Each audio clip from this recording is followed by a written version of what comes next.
The Grow My Cleaning Company podcast helps owners of cleaning companies just like you to grow your company and yourself so you can make more money and finally get the time and money freedom that probably got you into this business. Discover how to automate and create systems that allow you to grow like crazy without losing control. If you dig the show and want to show some love, subscribe, rate, and review on iTunes. It really helps. Enjoy the show. Hey, Clean Nation, Mike Campion here with everyone's favorite marketer, Jackson Pinkoski. We are talking marketing, and we were talking about what should we bring. And I just figured, like, what's the one thing that kind of bums me out about our clients that I want to rant on? And generally, it's people trying to pick one like silver bullet for their marketing, right? Like, if I just, and again, I blame on marketers, right? Like, I'm a telemarketer. So if you just buy my telemarketing services, you'll be a millionaire. You'll grow. I'm a Facebook ad guy. So if you just do Facebook ads, blah, blah, blah. And those all may be true depending on how you do them, but usually there's a lack of an overreaching plan. So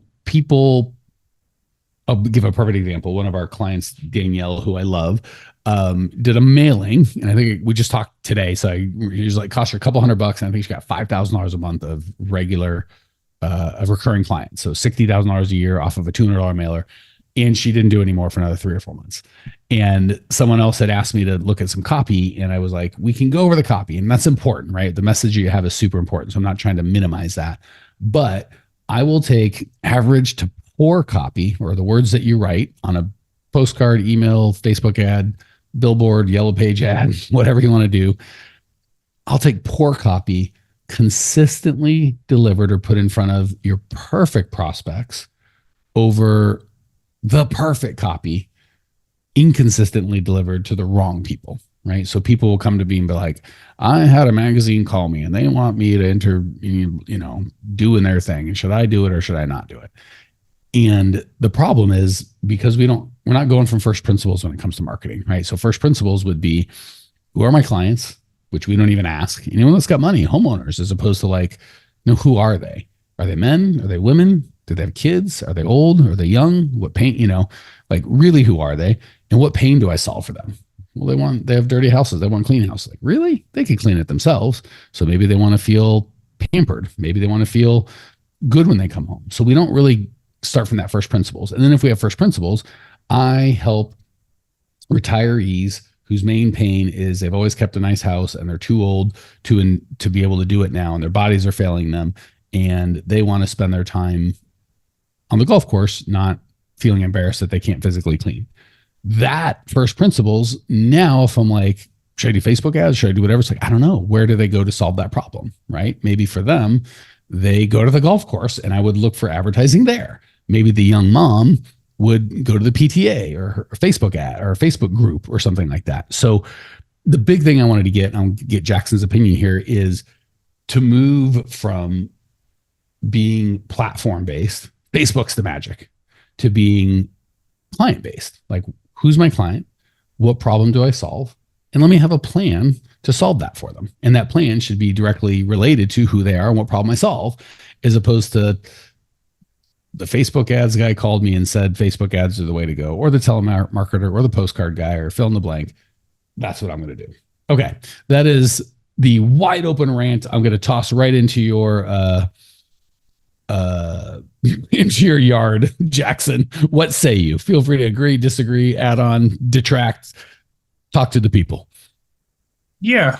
It used to be like, it used to be that there was maybe like 2 or 3 avenues that you could get in front of, or use to get in front of people for marketing, right? Same way there used to be like 3 channels on the TV, and now you have thousands. And the same goes for Jackson talks big. He doesn't remember. He's read books. He's heard things. He don't remember 3 channels on the TV.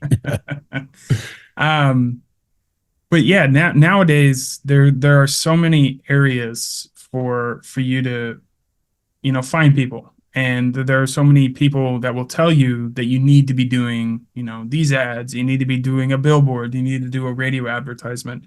But ultimately, I mean, those could work. Those could work super great, but they're only going to work super great if the people your customers, your people are listening to, consuming those channels, right? Like I'm an advertiser. I use Facebook ads all the time.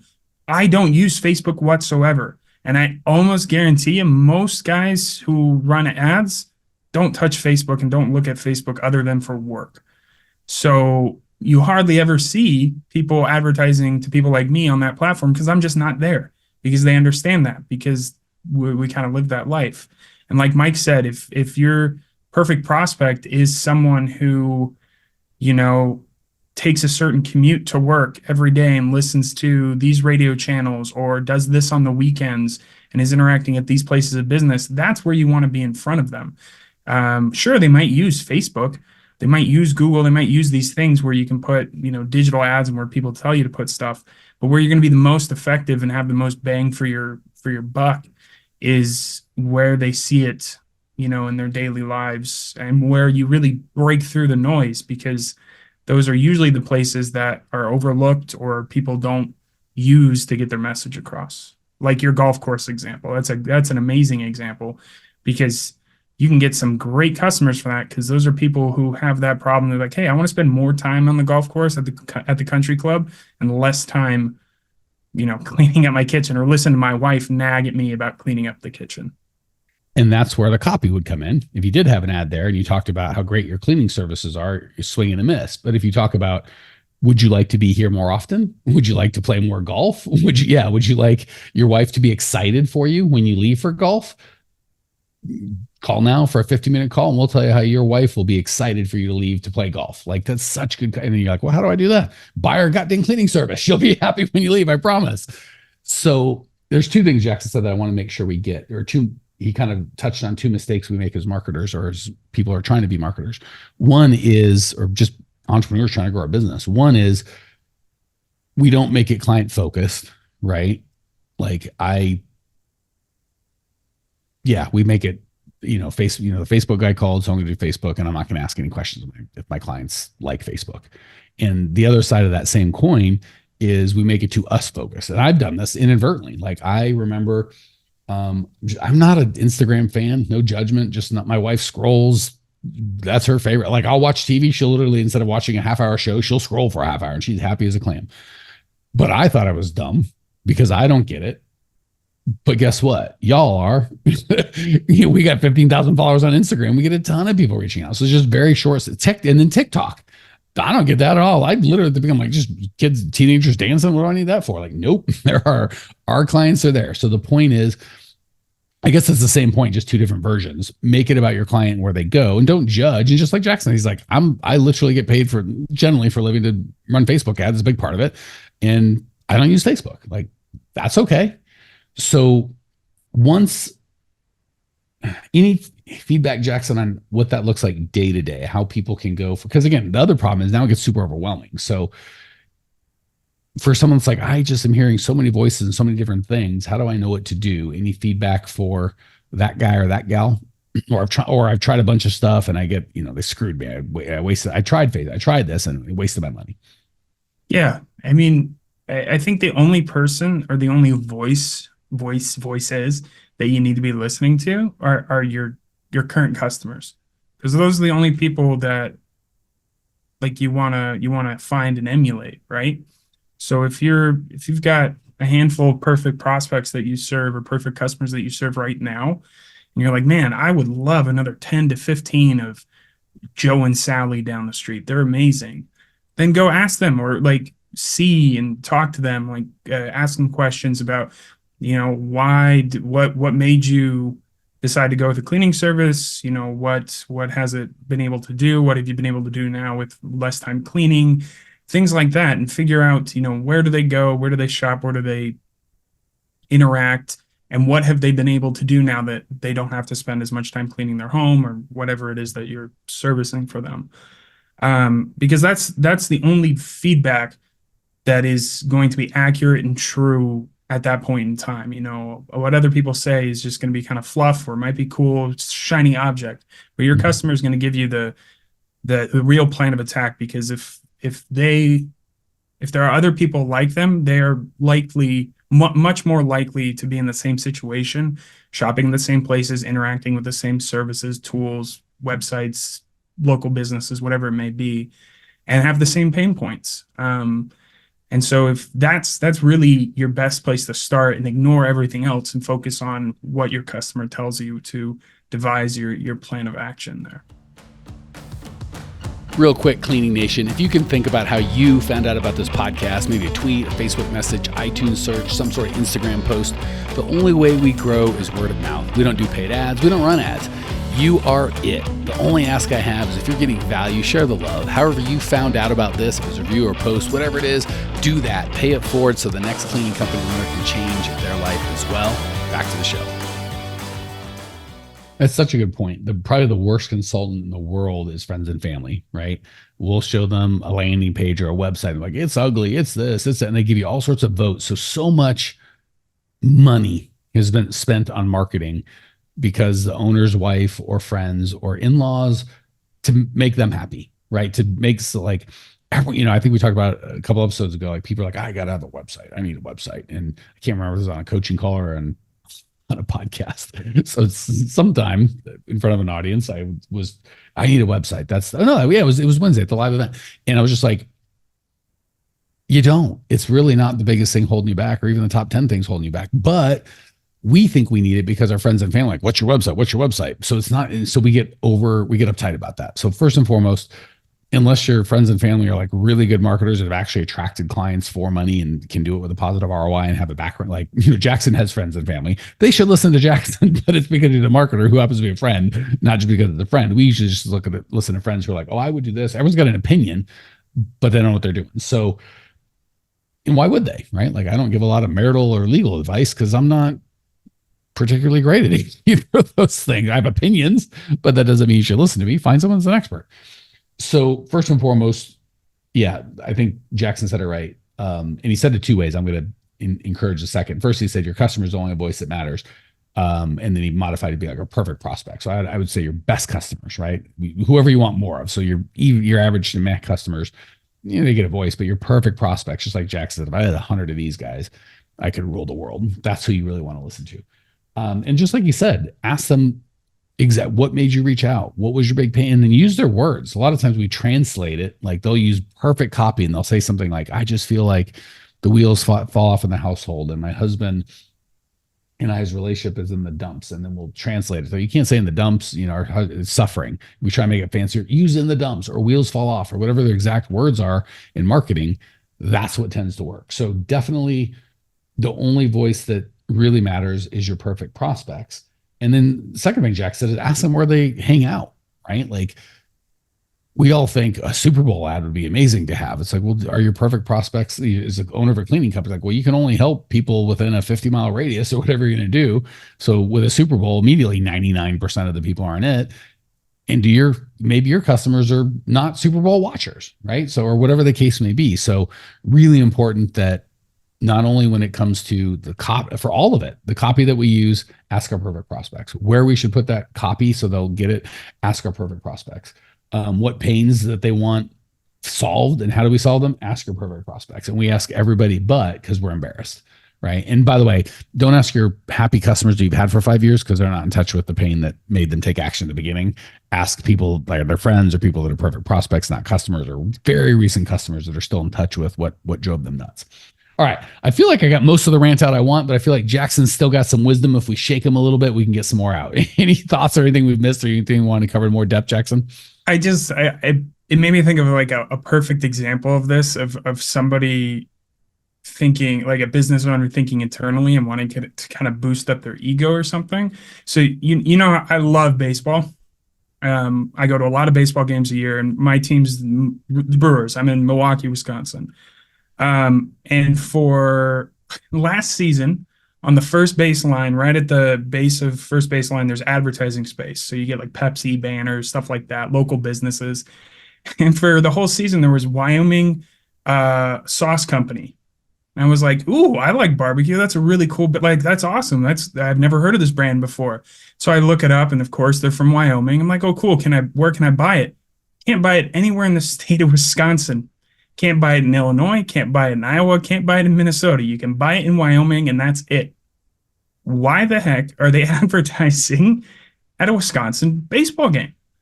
And it's 100% one of those situations. The owner of the company probably was like, I really like baseball. I want to sponsor a baseball team. I can't get in. There's no team in Wyoming, and anything around me is probably too expensive, but I can go to the Brewers because they're a small market and that'd be fine. But ultimately, it does nothing. There's no prospects there. There's nothing there. So it's like the Super Bowl ad. It's worse than nothing because you had no knowledge of their brand, which was fine. And they became knowledgeable about their brand. And now you don't like, now you're angry at their brand because you're like, I would. So it actually he paid the good people, the Brewers or whoever the intermediary was to get that marketing set up to just piss up. Either it didn't work at all, which would have been the best case in this scenario, or dozens or hundreds or however many Jacksons are out there just pissed off at this brand because the marketing worked, but it was in the wrong place. They didn't understand who their client was, or, at least obviously modify your ability to ship to where you're going to market. Exactly.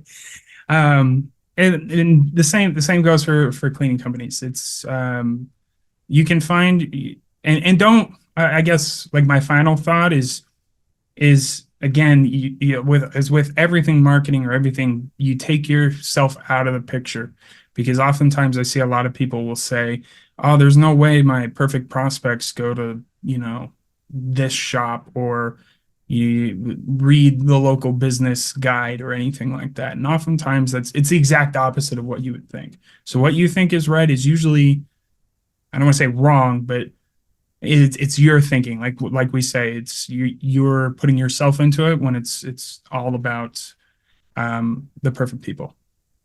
Double that for commercial. Like all of our commercial. My people aren't on Facebook. It's like, well, there's 1 billion visitors a day. So I'm not saying, and what they mean is 100% of my people aren't. Yeah, I get it. A lot of people aren't, but we're not looking for 100% of the people, just a reasonable amount of people in the deal. So yeah, definitely use data, not emotion, to make those decisions.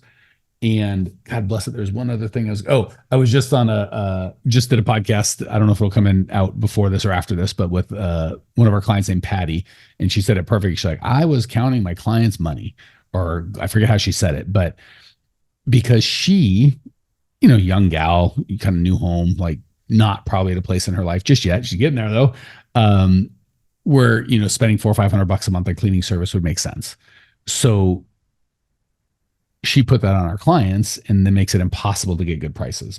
For a commercial example, I'll give you, when I had my construction company, we do $100,000 jobs, $500,000 jobs. And, to get started, we would need a $150,000 check or whatever the case may be. And for our salespeople who are making, $60,000 to $120,000 a year, getting a $150,000 check was terrifying, because it's like, that was overwhelming for them. It's outside their comfort. They're making it about them, not about their client. But to the client, he's like an architect who's running a $50 million project, and he writes $150,000 checks all the time. So definitely, when you just put yourself in your client's shoes, for better or for worse, right? Like, sometimes we think, I'm not on TikTok, so my clients aren't. Maybe. Or I, getting $150,000 check or writing 150 would be terrifying, so I don't want to ask this guy. Or, I like the Brewers, therefore I should advertise with the Brewers, even though we don't go to Milwaukee. And I don't know how many Wyoming people watch those games. All right. Anything to add, Jackson? No. Cool. So this is perfect. Guys, gals, I want to encourage you. Marketing can be super fun. If it's not working, it's not this magic thing that no one can ever understand. Get some help, take the time, learn how to market. Is a skill that will last you a lifetime in any business everywhere. The ability to use words to create customers is universally valuable. And if you want some help, feel free to reach out, growmycleaningcompany.com. Tons of resources. Email me, mike@growmycleaningcompany.com. Would love to hear from you. Talk soon. Well, here we are, the end of the podcast, and you made it. Great job. I've got a little bonus for you for sticking through with me. But like I mentioned before, if you got value out of this podcast and you want to show a little love, subscribe, rate, and review on iTunes, Spotify, wherever the heck you're listening to this thing. Share it with a friend, share the love. And as a special thank you for those of you that stuck with me to the end, how about I give you my personal phone number so we can text? It's a great way for me to get to know you, your business, your goals personally. So shoot me a text now, 602-932-6431. That's 602-932-6431. I am the only one who responds to these texts, and I will personally respond to everyone I possibly can as long as this number is manned. Don't know how long we're going to keep this at the end of the podcast, so grab it now, 602-932-6431. Give me a text, say hey, can't wait to meet you.